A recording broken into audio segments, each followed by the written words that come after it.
Good afternoon. I am Illene Rubin, Women's League Chair, World Community Engagement. What does that mean? Let me give you the short version of how this is evolving. The purpose of Women's League is to engage, enrich, and empower Jewish women. We have been in existence for over 100 years. We have affiliates all over North America and Israel. The mission of the Masorti Olami movement is as you can see on the slide, and I've highlighted the key words so you can see for yourself what their mission is. It's on their website as well. With the growth of the Masorti movement throughout the world, we now see a real purpose in becoming an international network of Jewish women and adding Women's League and our power to the mix. How do we connect to create a worldwide network? We want to reach, as we say in the Shema, and gather the four corners of our talit every day. V'havienu l'shalom me'arba kanfot haaretz. Bring us to peace from the four corners of the earth. How to connect?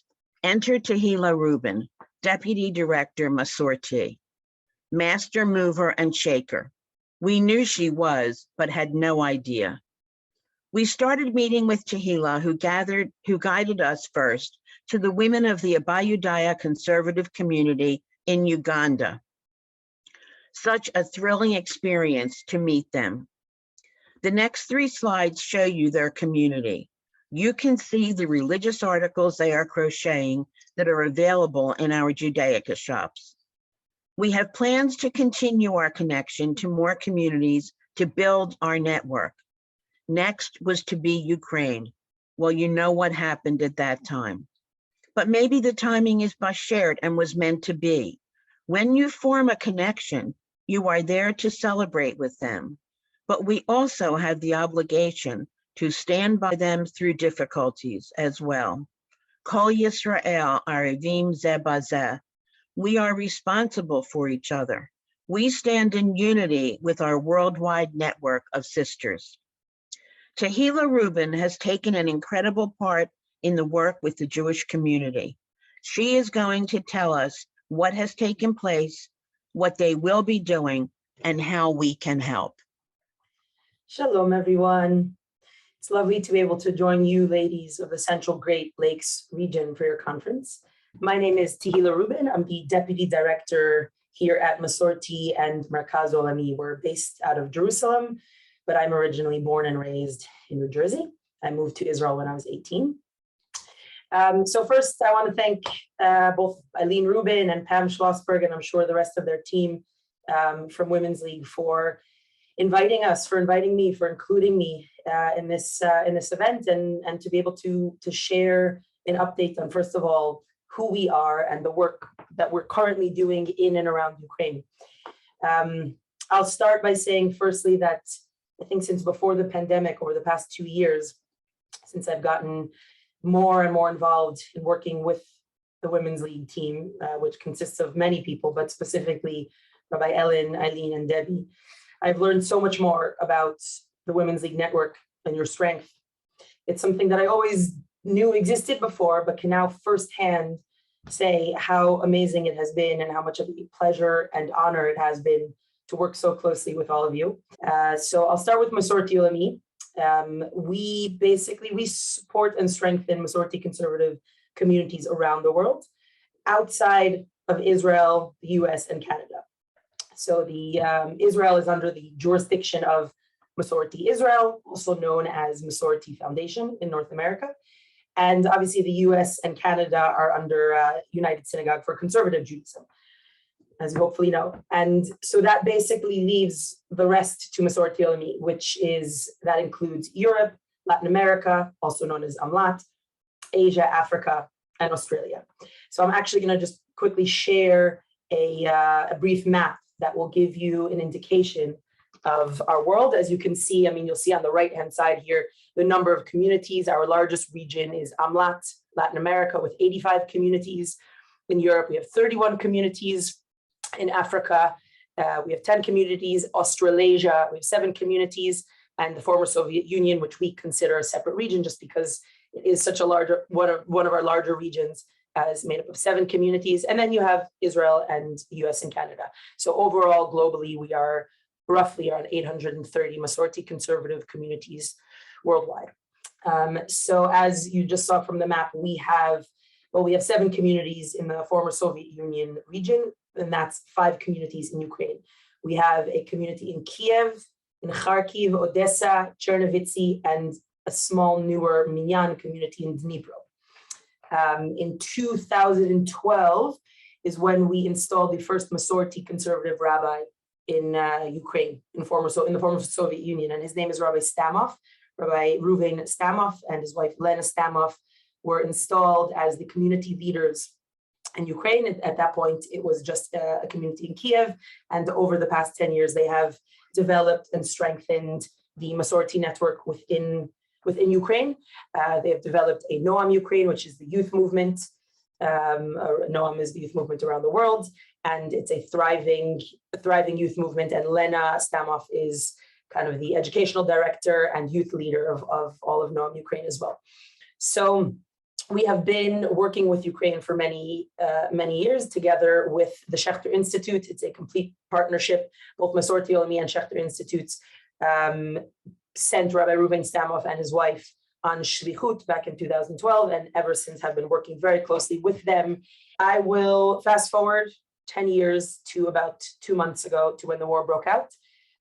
Naturally, we got involved. I mean, our communities were in danger, were at risk, and needed to flee, and we stepped in together with my partner at the Schechter Institute, Rabbi Irina Gritsevska. She is the executive director of Midrashat Schechter, who has been working extremely closely with the communities in Ukraine. She's also originally from the former Soviet Union, so she has that added bonus to contribute here. But really, together we have been working on getting our communities to safety, tending to all of their needs in and around Ukraine.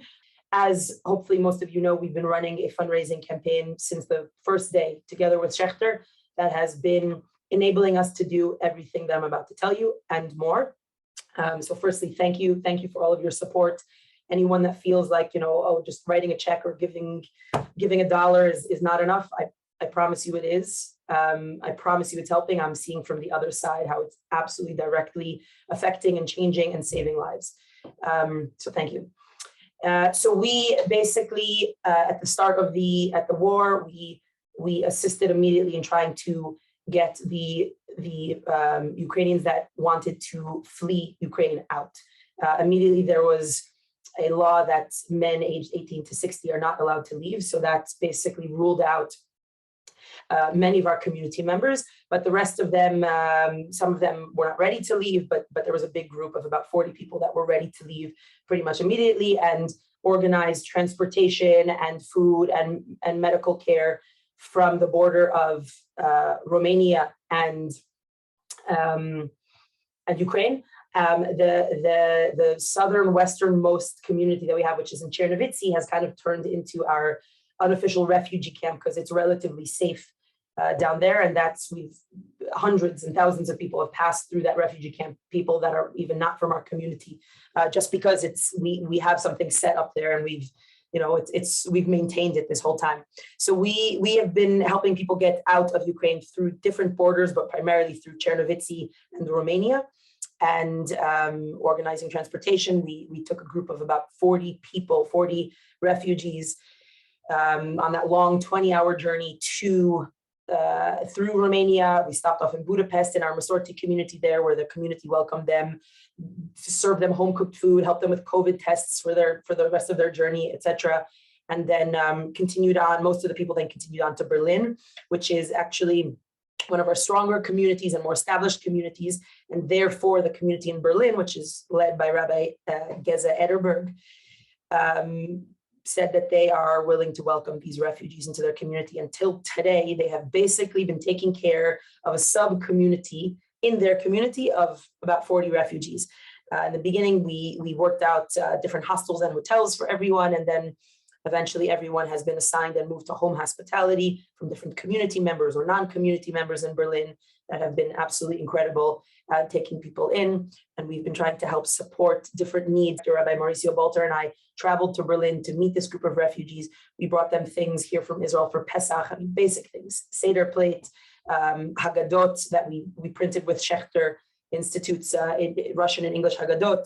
We brought them just other supply activities for the kids for Pesach and things that will kind of give them some sort of sense of normalcy during this time. And they were able to have seders with their host families, and there were many different activities that went on through Pesach, helping the refugees get to their destination or their temporary destination. Many of the refugees have also been coming to Israel. I mean, there's a bit of a complication with coming to Israel for certain people. Certain people are not ready to come to Israel because it's too much of a statement that they're not going home. Some people are in the middle of conversion and they can't easily move to Israel. But many people, including Rabbi Reuven Stamoff and his family, have come to Israel. And they're spread out between all of the communities, primarily in Chernovitzy and Odessa. We have a few people in Kiev, and Chernovitzy, as I said, we together with Schechter, we've been supporting accommodation and food and medical supplies and every possible need, because their needs are great there.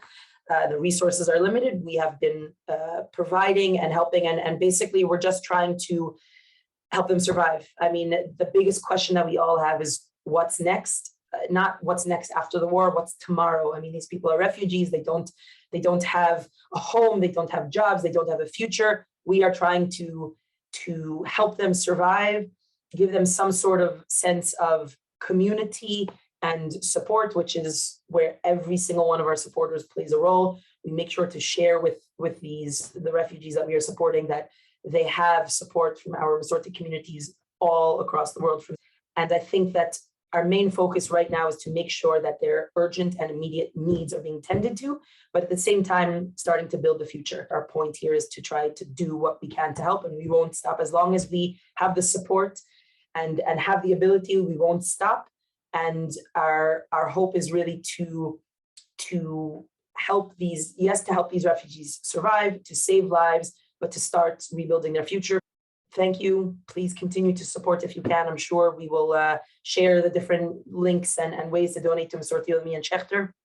And again, I'm happy to join or to speak or to answer any questions that you might have to get more into specifics. But I wish you a successful conference. I hope to one day soon be able to meet you guys in person. And again, thank you so much for your support.